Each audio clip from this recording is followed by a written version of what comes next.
Eccoci qua ancora, Guardia di Finanza di Vicenza, siamo al 18 di marzo 2025.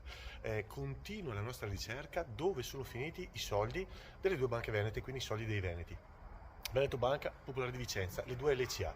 Ecco qua, questa è una lettera ufficiale di un organismo indipendente che adesso andiamo a depositare in Guardia di Finanza, che ci dà una valutazione di quella famosa ramo d'azienda, Apulia Pronto Prestito, che è stato venduto dalla liquidazione di Veneto Banca, pensate, a solo €1.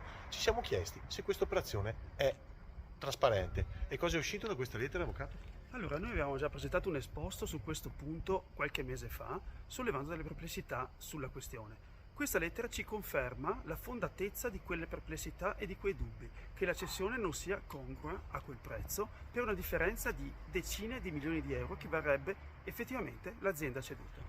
Quindi, come avete capito, c'è una differenza su una vendita e su una liquidazione. Noi cerchiamo chiarezza, andiamo a depositare oggi questa lettera insieme col nostro esposto alla Guardia di Finanza di Vicenza e vediamo cosa ne verrà fuori. Già la Procura di Treviso ha altri fascicoli e su questo noi speriamo che qualcosa si muova. Ci servono però i vostri like, ci serve l'opinione pubblica che prema, quindi condividete il più possibile, sapete dove trovarci, i nostri canali, noi che credevamo. Grazie mille a tutti, buona giornata. Altrettanto grazie a voi.